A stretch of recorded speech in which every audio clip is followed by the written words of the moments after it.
sede da justiça de Deus, aqueles que são filhos da luz, cuja força vem do nosso Deus, que não venha sobre nós, queremos sua glória sobre nós.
estás comigo, Senhor.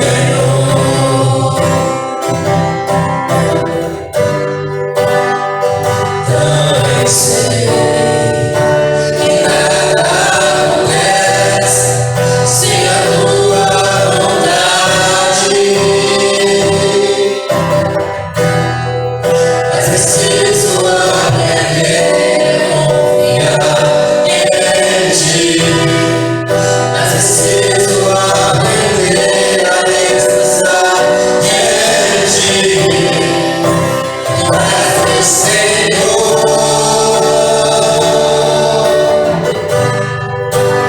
Todas as coisas cooperam para o bem daqueles que te amam. Todas as coisas cooperam para o bem daqueles que te amam.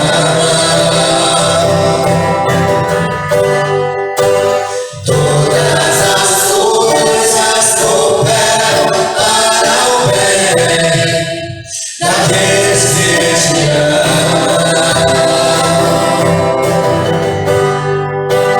Todas as coisas cooperam para o bem daqueles que te amam.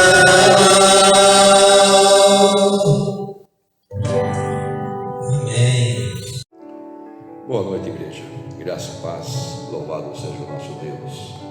Vamos continuar adorando o nosso Deus, agora apreciando a sua palavra, não é? Que é o alimento para a nossa alma, que nos fortalece, que nos dá ânimo.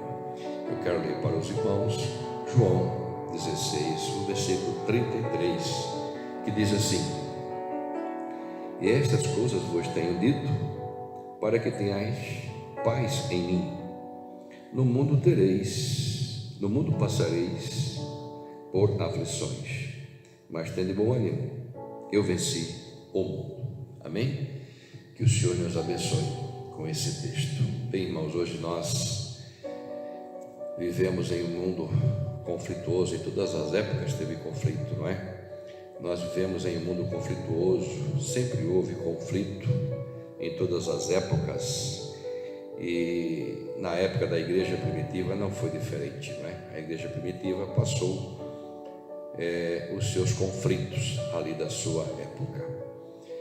E hoje, entre outros conflitos, enfrentamos também aí a pandemia e suas consequências, né?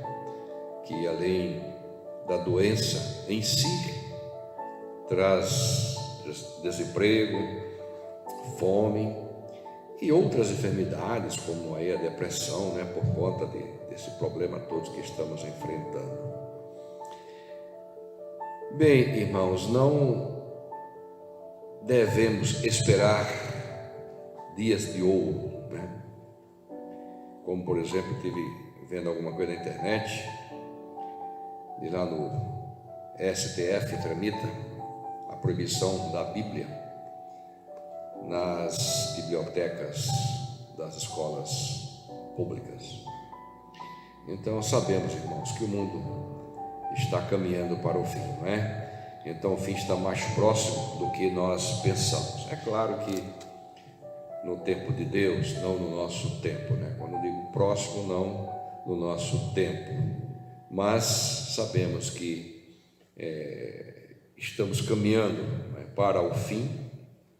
E tudo o que estamos vivenciando nos mostra, está nos confirmando, nos ensinando, né, fazendo-nos lembrar que tudo isso já está escrito e que vamos passar por esses problemas, sim.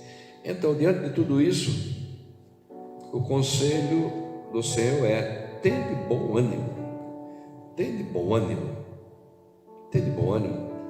Tem um sentido de coragem. Tenha coragem diante de todos os problemas que estamos enfrentando. Diz assim o Senhor: tenha coragem. 3 aflições. Por que aflições, irmãos? Primeiro vamos pensar no sentido das provações gerais, né? Porque este mundo está marcado, contaminado pelo pecado. Então, a primeira provação é essa, é uma provação geral, por conta do próprio mundo, a forma como ele está. O mundo sofreu influência do mal, influência maligna, e vivemos num mundo alterado, deteriorado pelo pecado. Nós vivemos, por assim dizer, em um mundo estragado, não é? Deus criou o mundo e diz a palavra: tudo era muito bom. O mundo era muito bom, até que foi contaminado pelo pecado, se estragou, aquilo que era bom se estragou, né? E hoje já não é bom. Vivemos nesse mundo alterado, estragado pelo pecado. É um mundo que sofreu dano físico e moral por conta do pecado, e isso vivenciamos hoje, especificamente. Em todas as épocas, o mundo vem mostrando, ou melhor, se mostrando que está estragado com os problemas que vêm acontecendo em todos os tempos. Mas isso, de uma forma física e moral, né? De uma forma física, há quantas coisas que vêm acontecendo no mundo que temos conhecimento, terremotos, chuvas demasiadas, seca demasiada, uma situação física, não é? E moral por parte dos homens, que se manifesta de forma mais clara, olhando para o Brasil, na nossa liderança. Então, o mundo, ele sofreu esse dano por conta do pecado, né? Físico e moral. Físico podemos evidenciar de uma forma mais específica na época que estamos vivendo, na pandemia. Faz parte desse mundo físico essas enfermidades, mas sofreu dano também moral. E isso está nos homens, que nós podemos assim ver de uma forma mais clara na nossa liderança. Não podemos generalizar, evidentemente, mas dia após dia a gente ouve alguma coisa negativa por parte da nossa liderança. Então aí está, irmãos, o Senhor diz: tereis no mundo aflições. O primeiro ponto são as provações gerais, pelo fato de vivermos em um mundo contaminado pelo pecado. E o segundo ponto, irmãos, quando o Senhor diz: no mundo tereis aflições, são as provações necessárias, né? As aflições permitidas por Deus para nos moldar moralmente, porque, como eu já disse, a nossa moral foi afetada pelo pecado, e o crente, ele tem e deve ter a sua moral aperfeiçoada para imitar a Cristo. Então o Senhor permite aflições para que possa moldar o nosso caráter. O nosso caráter que foi alterado pelo pecado, e que possamos ver o mundo como Cristo viu também. Agora eu digo o mundo, olhando para as pessoas, olhar para o incrédulo com amor e não com soberba, se achando melhor, se achando superior. Isso aconteceu e acontecia, melhor dizendo, com os judeus, né? Porque era o povo escolhido de Deus, aquele povo se achava melhor, né? O gentil, ou seja, aquele que não é judeu, era discriminado, até no próprio templo, né? Tinha um lugar específico para os gentios, que eles não poderiam se aproximar dos judeus, e nós conhecemos a história. Os judeus não se dava com os samaritanos. Havia ali um orgulho, né, por ser aquele povo escolhido. Então, nós, como povo escolhido de Deus, a igreja de Cristo, podemos ter esse orgulho, né? Então, precisamos alguma coisa que esteja aí moldando o nosso caráter, para que nenhum servo, para que nenhum salvo, para que nenhum que faz parte da família de Cristo venha se exaltar, ou seja, se achar superior, né? Como diz Paulo em 2 Coríntios, capítulo 12, versículo 7, né? Paulo ora ali pelo espinho na carne. O capítulo 12, versículo 7, diz Paulo assim: e para que não me ensoberbecesse com a grandeza das revelações, ou seja, aquilo que Paulo teve o privilégio de ver, não é, quando ele foi arrebatado ao paraíso, não é? Foi-me posto um espinho na carne, mensageiro de Satanás, para me esbofetear, a fim de que não me exalte. Como diz aí a sequência, ele orou 3 vezes ao Senhor, e o Senhor disse: minha graça te basta. Ou seja, o Senhor não atendeu aquele pedido de tirar aquele espinho da carne de Paulo, não é? Isso para que ele não se exaltasse, que era comum entre os judeus, como já disse, se exaltar sobre os outros. Paulo via tudo isso como uma obra satânica permitida por Deus com o propósito de mantê-lo humilde, e por isso permitido por Deus. Então, em primeiro lugar, irmão, nós sofremos aflições porque vivemos em um mundo contaminado, e em segundo, porque são provações que precisamos passar como necessárias para que tenhamos uma vida de humildade diante do Senhor. Por que o Senhor quer que sejamos humildes? Porque só podemos ter comunhão com Ele vivendo de uma forma humilde. O Senhor diz em sua palavra que Ele rejeita ao soberbo, mas dá graça ao humilde. Então precisamos da graça do Senhor, precisamos desse favor do Senhor, por isso precisamos de humildade. Então Ele permite, muitas vezes, irmãos, que tenhamos algumas aflições, para que tenhamos uma vida de humildade, para que tenhamos comunhão com Ele. Agora, em relação ao sofrimento presente, podemos entender também como a dor, princípio da dor de parto, como o Senhor relata lá em Mateus 24, versículo 6 em diante, que ele fala de terremotos, fala de peste, fome. Ele diz: é o princípio das dores, não é o fim ainda, é o princípio, né, de dores de parto, ou seja, é o princípio do fim. Tá? Então, diz o Senhor, é necessário que essas coisas aconteçam. É necessário que essas coisas aconteçam. Eu creio que com essa pandemia, quando o ser humano se sente tão fragilizado, ele pode compreender a necessidade dos favores divinos. Ele pode compreender a dependência do Senhor, né? Então, diz o Senhor, é necessário que essas coisas aconteçam para que o ser humano olhe mais para Deus, se aproxime mais de Deus, busque Deus enquanto pode achar. Porém, irmãos, nada vem na vida do crente que ele não possa suportar, como diz Paulo também em 1 Coríntios capítulo 10, versículo 13. Estamos enfrentando muitos problemas, sim, a humanidade toda está, não é? Agora, diz o Senhor em sua palavra que sobre a vida do crente não vem um peso, um fardo, uma aflição maior do que a que ele possa suportar. Então, por isso diz o Senhor, tenha de bom ânimo, tenha ânimo, seja corajoso, não vai vir algo sobre a sua vida que você não possa suportar.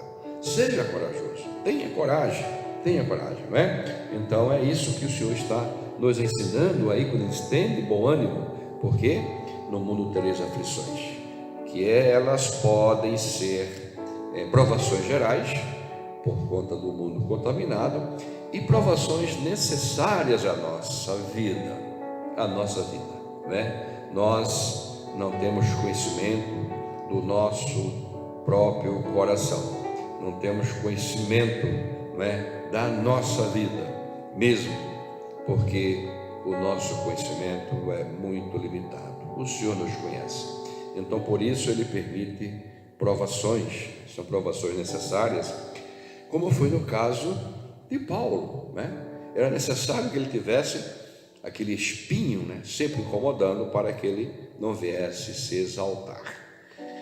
E diante de tudo isso, irmãos, vem o conforto de Deus, né? Tende bom ânimo, como diz o Senhor, tende bom ânimo, tende bom ânimo, ou seja, tenha coragem, tenha coragem. O Senhor não mandaria ter bom ânimo se o fim não fosse de vitória. O Senhor não diria para a sua igreja: tenha coragem, diante de tudo aquilo que estamos enfrentando, de todas as dificuldades que você possa passar, diante de qualquer tribulação que possa vir sobre a sua vida. Ele não diria ter de bom ânimo se o fim não fosse de vitória. Isso seria incoerência, seria ser incoerente com o caráter do Senhor. Incoerência não tem nada a ver com Cristo. Se Ele diz: tende bom ânimo, ou seja, tenha coragem de enfrentar as suas lutas, as suas aflições, os seus problemas, tenha a coragem de enfrentar tudo isso, porque Ele está dizendo: você terá vitória. Quando Ele diz: eu venci o mundo. Quando diz tende bom ânimo, ou seja, tende coragem para enfrentar todas as adversidades, é porque Ele já nos assegura a vitória. Eu já venci tudo isso que faz parte desse mundo, todo tipo de aflição, seja ela no sentido geral, como eu disse, porque vivemos em um mundo contaminado pelo pecado, seja como uma necessidade para nos moldar, tudo isso faz parte desse mundo, né? Então o Senhor diz: tende bom ânimo, eu já venci o mundo, eu já venci tudo isso, né? Então o mundo com sua maldade já está vencido para o cristão. Como diz Paulo: por Cristo somos mais do que vencedores, né? Por aquele que nos amou. Romanos 8:37. Então, irmãos, concluindo, as aflições fazem parte deste mundo. Já não fazemos parte desse mundo, somos peregrinos, né? Como diz o Senhor em João 15, 18, 19, nós estamos nesse mundo, mas não fazemos parte desse mundo. Então, essa aflição um dia vai deixar de existir, porque essa aflição tem tudo a ver com esse mundo, mas nós, nesse mundo, somos apenas peregrinos, não é? Então, as aflições fazem parte apenas deste mundo. Tenhamos bom ânimo, ou seja, coragem, tenhamos bom ânimo, pois o mundo já está vencido por Cristo, o Senhor já venceu por nós. Por isso o Senhor diz: tende bom ânimo, tende bom ânimo, tenha coragem diante de qualquer adversidade, tenha coragem, eu já venci por vocês, o Senhor já venceu as nossas lutas. Por isso, irmãos, devemos lutar as nossas lutas de cada dia com coragem, com ânimo, porque nós já sabemos da vitória, porque Cristo já conquistou a vitória para nós. A Ele toda a honra e toda a glória, e que o Senhor nos ajude para que possamos a cada dia ter bom ânimo, à medida que o nosso caráter vai sendo mudado, para que a cada dia sejamos mais parecidos com Cristo. A Ele toda a honra, toda a glória, e que o Senhor nos abençoe. Amém?